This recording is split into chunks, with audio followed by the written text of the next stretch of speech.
Hello dear friends, मेरा नाम दुष्यंत कुमार देवांगन है और आप देख रहे हैं Dushyant Dewangan official YouTube channel. दोस्तों, यदि आपने क्लास 12th में बायोलॉजी लिया है और यदि 12th के बाद आप बीएससी माइक्रोबायोलॉजी में करने की सोच रहे हैं या फिर बीएससी माइक्रोबायोलॉजी करने वाले हैं तो ये वीडियो को स्किप मत करना। इस वीडियो में आपको बहुत ही इम्पोर्टेंट इन्फॉर्मेशन मिलेगी। साथ ही साथ हम देखेंगे कि नेशनल एजुकेशन पॉलिसी 2020 लागू होने से क्या कुछ बदला है, तो वीडियो को आप पूरा ज़रूर देखिए। सबसे पहले हम शॉर्ट में देखते हैं कि बीएससी माइक्रोबायोलॉजी क्या है। बीएससी माइक्रोबायोलॉजी एक अंडर ग्रेजुएट डिग्री है जिसमें आप bacteria, viruses, fungi, algae, protozoa और माइक्रो ऑर्गेनिज्म के बारे में डिटेल में स्टडी किया जाता है। साथ ही यह भी सिखाया जाता है कि ये जीव हमारे हेल्थ पर, खेती पर, पर्यावरण पर, एनवायरनमेंट पर, ठीक है, और उद्योगों को कैसे प्रभावित करते हैं। एनईपी 2020 के बाद कोर्स को ज़्यादा प्रैक्टिकल और स्किल बेस्ड बनाया गया है।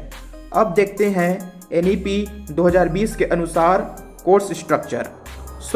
एनईपी 2020 के तहत अधिकांश यूनिवर्सिटीज़ में अंडर ग्रेजुएट कोर्स 4 इयर्स का हो गया है। स्टूडेंट्स चाहें तो बीच में कोर्स से एग्जिट भी कर सकते हैं, मतलब कि आप कोर्स को 1 ईयर, 2 ईयर या 3 इयर्स करने के बाद छोड़ सकते हैं और फिर से बाद में ज्वाइन करके आप 4 ईयर पढ़ के ऑनर्स डिग्री हासिल कर सकते हैं। देखिए, यदि आप 1 ईयर के बाद एग्जिट करते हैं तो आपको सर्टिफिकेट प्रदान किया जाएगा। यदि आप 2 साल करने के बाद छोड़ देंगे तो डिप्लोमा प्रदान किया जाएगा। यदि आप 3 साल के बाद छोड़ देते हैं, एग्जिट करते हैं, तब आपको बैचलर्स डिग्री दिया जाएगा और आप पूरे 4 साल तक पढ़ेंगे तब आपको बैचलर्स डिग्री विथ ऑनर्स दिया जाएगा, ठीक है। इसके बाद आप चाहें तो रिसर्च भी कर सकते हैं। यह नियम अभी कुछ विश्वविद्यालय में लागू किया गया है। एडमिशन लेने से पहले ध्यान रखिए कि आप जिस यूनिवर्सिटी या कॉलेज से करना चाहते हैं वहाँ यह अभी लागू है या नहीं, उसके अनुसार आप एडमिशन ले सकते हैं। अब बात करते हैं एलिजिबिलिटी के बारे में। देखिए, बीएससी माइक्रोबायोलॉजी में एडमिशन के लिए सामान्यतः 12th साइंस बायोलॉजी में पास होने चाहिए। कुछ कॉलेजेस में फिजिक्स केमिस्ट्री मैथ्स या फिजिक्स केमिस्ट्री बायोलॉजी दोनों स्टूडेंट्स को एडमिशन देते हैं, तो आप वेरीफाई ज़रूर करिए। मिनिमम 45% से लेकर 50% मार्क्स चाहिए होता है 12th में। यह अलग अलग कॉलेजेस के अनुसार अलग अलग हो सकते हैं, ठीक है, तो आप चेक ज़रूर करें। चलिए अब बात करते हैं एडमिशन प्रोसेस के बारे में। एडमिशन आप 2 तरीके से ले सकते हैं।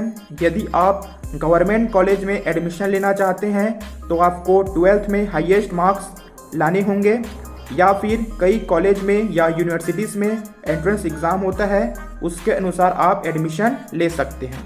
बात करेंगे प्राइवेट कॉलेज के बारे में, तो आप डायरेक्ट एडमिशन ले सकते हैं या फिर कुछ प्राइवेट कॉलेज में भी एंट्रेंस एग्ज़ाम या मेरिट बेस के आधार पर एडमिशन दिया जाता है। चलिए अब देखते हैं इस कोर्स में क्या पढ़ाया जाता है। सबसे फर्स्ट जनरल माइक्रोबायोलॉजी आप पढ़ेंगे, सेल बायोलॉजी पढ़ेंगे, ठीक है, जेनेटिक्स के बारे में पढ़ेंगे, बायोकेमिस्ट्री पढ़ना होता है, इम्यूनोलॉजी पढ़ना होता है, मॉलिक्यूलर बायोलॉजी होता है, ठीक है, मेडिकल माइक्रोबायोलॉजी होता है, एनवायरमेंटल माइक्रोबायोलॉजी होता है, इंडस्ट्रियल माइक्रोबायोलॉजी आप पढ़ेंगे, ठीक है, फूड माइक्रोबायोलॉजी आपको पढ़ना होता है। साथ ही साथ virology, microbial physiology, bio informatics, laboratory practicals भी इसमें इंक्लूड होते हैं। यह मेन टॉपिक्स हैं जो बीएससी माइक्रोबायोलॉजी में पढ़ना होता है। इसके अलावा skill enhancement course, value added course, internship, research projects भी शामिल हो सकते हैं। बात करते हैं प्रैक्टिकल कितना इम्पोर्टेंट है। देखिए, बीएससी माइक्रोबायोलॉजी एक प्रैक्टिकल बेस्ड कोर्स है। स्टूडेंट्स को लेबोरेटरी में bacteria culture, microscope handling, staining techniques, DNA analysis, water testing, food testing, microbial identification, ये सभी चीज़ सिखाया जाता है। जितनी अच्छी प्रैक्टिकल स्किल्स होंगी उतने बेहतर करियर अपॉर्चुनिटीज़ मिल सकती है। चलिए अब देखते हैं आप BSc माइक्रोबायोलॉजी करने के बाद हायर स्टडीज़ किस में कर सकते हैं। सो सबसे फर्स्ट आप MSc माइक्रोबायोलॉजी से कर सकते हैं। सेकंड MSc आप बायोटेक्नोलॉजी से कर सकते हैं। थर्ड MSc आप बायोकेमिस्ट्री से कर सकते हैं। फोर्थ MSc आप मॉलिक्यूलर बायोलॉजी से कर सकते हैं। फिफ्थ MSc आप मेडिकल माइक्रोबायोलॉजी से कर सकते हैं। सिक्स्थ आप मास्टर ऑफ बिजनेस एडमिनिस्ट्रेशन, हाँ जी, MBA कर सकते हैं। सेवेंथ आप रिसर्च के क्षेत्र में जा सकते हैं, PhD कर सकते हैं और साथ ही साथ नेट सेट की तैयारी भी कर सकते हैं। अब बात करते हैं BSc माइक्रोबायोलॉजी करने के बाद कौन कौन से करियर ऑप्शंस अवेलेबल हैं। कोर्स पूरा करने के बाद आप काम कर सकते हैं एज अ माइक्रोबायोलॉजिस्ट, ठीक है। आप लैब टेक्नीशियन बन सकते हैं, आप रिसर्च असिस्टेंट बन सकते हैं, ठीक है। क्वालिटी कंट्रोल ऑफिसर आप बन सकते हैं, फूड सेफ्टी ऑफिसर बन सकते हैं, फार्मास्यूटिकल एग्जीक्यूटिव एक अच्छा ऑप्शन है, ठीक है। क्लिनिकल रिसर्च एसोसिएट आप बन सकते हैं, मेडिकल लेबोरेटरी प्रोफेशनल बन सकते हैं, एनवायरमेंटल एनालिस्ट भी आप बन सकते हैं। अब बात करते हैं सैलरी के बारे में। शुरुआत में लगभग 2.5 लाख से लेकर 5 लाख तक पर ईयर आपको सैलरी मिल सकता है। एक्सपीरियंस और स्किल्स बढ़ने पर 6 लाख प्रति वर्ष से लेकर 12 लाख प्रति वर्ष तक आपको इसमें सैलरी मिल सकती है। यह अलग अलग जॉब्स के अनुसार अलग अलग होंगी। रिसर्च, फार्मा, बायोटेक्नोलॉजी कंपनीज में भी बेहतर सैलरी मिल सकती है। बात करते हैं BSc माइक्रोबायोलॉजी किसके लिए बेस्ट है। अगर आपको बायोलॉजी पसंद है, लेबोरेटरी वर्क अच्छा लगता है, रिसर्च में इंटरेस्ट है, हेल्थ केयर या बायोटेक्नोलॉजी सेक्टर में कैरियर बनाना चाहते हैं तो यह कोर्स आपके लिए अच्छा विकल्प हो सकता है। चलिए अब BSc माइक्रोबायोलॉजी के फ़ायदे के बारे में बात करते हैं।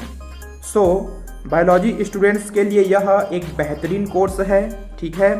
रिसर्च के इसमें अच्छे आपको अवसर मिलते हैं, ठीक। फार्मा और बायोटेक्नोलॉजी इंडस्ट्री में इस कोर्स का हाई डिमांड है। हायर स्टडीज़ के इसमें बहुत सारे विकल्प मिलते हैं, जैसा कि मैंने आपको बता ही दिया है।